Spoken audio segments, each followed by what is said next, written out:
Chapter 17 of Allan and the Holy Flower. This recording is in the public domain. Allan and the Holy Flower by H. Rider Haggard. Chapter 17. The Home of the Holy Flower. Half an hour or so passed, during which I was engaged alternately in thinking over our position and in listening to Stephen's rhapsodies. First he dilated on the loveliness of the Holy Flower that he had caught a glimpse of when he climbed the wall, and secondly on the beauty of the eyes of the young lady in white. Only by telling him that he might offend her did I persuade him not to attempt to break into the sacred enclosure where the orchid grew. As we were discussing the point, the gate opened and she appeared. "Sirs," she said, with a reverential bow, speaking slowly and in the drollest halting English, "the mother and the father, yes, the father, ask will you feed?" We intimated that we would feed with much pleasure, and she led the way to the house, saying, "Be not astonished at them, for they are very happy too, and please forgive our unleavened bread." Then, in the politest way possible, she took me by the hand, and followed by Stephen we entered the house, leaving Mavovo and Hans to watch outside. It consisted of but two rooms, one for living and one for sleeping. In the former we found Brother John and his wife seated on a kind of couch, gazing at each other in a rapt way. I noted that they both looked as though they had been crying, with happiness I suppose. "Elizabeth," said John as we entered, "this is Mr. Allan Quatermain, through whose resource and courage we have come together again, and this young gentleman is his companion, Mr. Stephen Somers." She bowed, for she seemed unable to speak, and held out her hand, which we shook. "What would be resource and courage?" I heard her daughter whisper to Stephen. "And why have you none, O Stephen Somers?" "It would take a long time to explain," he said with his jolly laugh, after which I listened to no more of their nonsense. Then we sat down to the meal, which consisted of vegetables and a large bowl of hard-boiled duck's eggs, of which eatables an ample supply was carried out to Hans and Mavovo by Stephen and Hope. This, it seemed, was the name that her mother had given to the girl when she was born in the hour of her black despair. It was an extraordinary story that Mrs. Eversley had to tell, and yet a short one. She had escaped from Hassan ben Mohammed and the slave traders, as the rescued slave told her husband at Zanzibar before he died, and, after days of wandering, been captured by some of the Pongo who were scouring the country upon dark business of their own, probably in search of captives. They brought her across the lake to Pongo land, and, the former mother of the Flower, an albino, having died at a great age, installed her in the office on this island, which from that day she had never left. Hither she was led by the Kalubi of the time and some others who had passed the god. This brute, however, she had never seen, although once she heard him roar, for it did not molest them or even appear upon their journey. Shortly after her arrival on the island her daughter was born, on which occasion some of the women servants of the Flower nursed her. From that moment both she and the child were treated with the utmost care and veneration, since the mother of the Flower and the Flower itself being in some strange way looked upon as embodiments of the natural forces of fertility, this birth was held to be the best of omens for the dwindling Pongo race. Also it was hoped that in due course the "child of the Flower" would succeed the mother in her office.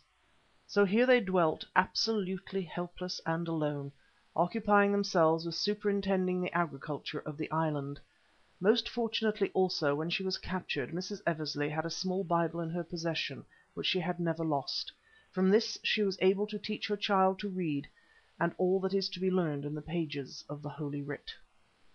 Often I have thought that if I were doomed to solitary confinement for life, and allowed but one book, I would choose the Bible, since in addition to all its history and the splendour of its language, it contains the record of the hope of man, and therefore should be sufficient for him. So at least it had proved to be in this case. Oddly enough, as she told us, like her husband, Mrs. Eversley during all those endless years had never lost some kind of belief that she would one day be saved otherwise than by death. "I always thought that you still lived, and that we should meet again, John," I heard her say to him. Also her own and her daughter's spirits were mysteriously supported, for after the first shock and disturbance of our arrival we found them cheerful people. Indeed, Miss Hope was quite a merry soul, but then she had never known any other life, and human nature is very adaptable. Further, if I may say so, she had grown up a lady in the true sense of the word. After all, why should she not, seeing that her mother, the Bible and nature, had been her only associates and sources of information, if we except the poor slaves who waited on them, most of whom were mutes. When Mrs. Eversley's story was done, we told ours in a compressed form. It was strange to see the wonder with which these two ladies listened to its outlines, but on that I need not dwell. When it was finished I heard Miss Hope say, "So it would seem, O Stephen Somers, that it is you who are saviour to us." "Certainly," answered Stephen, "but why?" "Because you see the dry holy flower far away in England, and you say, 'I must be Holy Father to that flower.' Then you pay down shekels" here her Bible reading came in "for the cost of the journey and hire brave hunter to kill devil god and bring my old white-haired parent with you. Oh yes, you are saviour," and she nodded her head at him very prettily. "Of course," replied Stephen with enthusiasm. "That is, not exactly, but it is all the same thing, as I will explain later. But, Miss Hope, meanwhile, could you show us the flower?" "Oh, Holy Mother must do that. If you look thereon without her, you die." "Really?" said Stephen, without alluding to his little feat of wall climbing. Well, the end of it was that after a good deal of hesitation the Holy Mother obliged, saying that as the god was dead she supposed nothing else mattered. First, however, she went to the back of the house and clapped her hands, whereon an old woman, a mute and a very perfect specimen of an albino native, appeared and stared at us wonderingly. To her Mrs. Eversley talked upon her fingers, so rapidly that I could scarcely follow her movements. The woman bowed till her forehead nearly touched the ground, then rose and ran towards the water. "I have sent her to fetch the paddles from the canoe," said Mrs. Eversley, "and to put my mark upon it. Now none will dare to use it to cross the lake." "That is very wise," I replied, "as we don't want news of our whereabouts to get to the Motombo." Next we went to the enclosure, where Mrs. Eversley, with a native knife, cut a string of palm fibres that was sealed with clay on to the door and on one of its uprights in such a fashion that none could enter without breaking the string. The impression was made with a rude seal that she wore round her neck as a badge of office. It was a very curious object fashioned of gold and having deeply cut upon its face a rough image of an ape holding a flower in its right paw. As it was also ancient, this seemed to show that the monkey god and the orchid had been from the beginning jointly worshipped by the Pongo. When she had opened the door, there appeared, growing in the centre of the enclosure, the most lovely plant I should imagine that man ever saw. It measured some 8 feet across, and the leaves were dark green, long and narrow. From its various crowns rose the scapes of the bloom, and oh! those blooms, of which there were about 12, expanded now in the flowering season. The measurements made from the dried specimen I have given already, so I need not repeat them. I may say here, however, that the Pongo augured the fertility or otherwise of each succeeding year from the number of blooms on the holy flower. If these were many, the season would prove very fruitful; if few, less so, while if, as sometimes happened, the plant failed to flower, drought and famine were always said to follow. Truly those were glorious blossoms, standing as high as a man, with their back sheaths of vivid white barred with black, their great pouches of burnished gold, and their wide wings also of gold.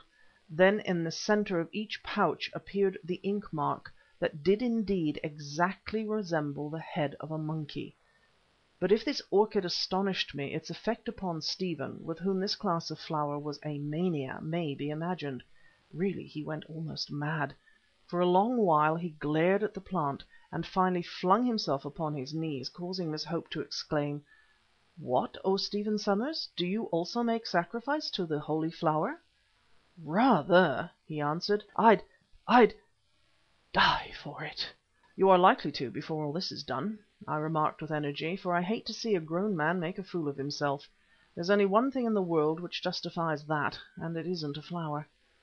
Mavovo and Hans had followed us into the enclosure, and I overheard a conversation between them which amused me. The gist of it was that Hans explained to Mavovo that the white people admired this weed—he called it a weed—because it was like gold, which was the god they really worshipped, although that god was known among them by many names. Mavovo, who was not at all interested in the affair, replied with a shrug that it might be so, though for his part he believed that the true reason to be that the plant produced some medicine which gave courage or strength.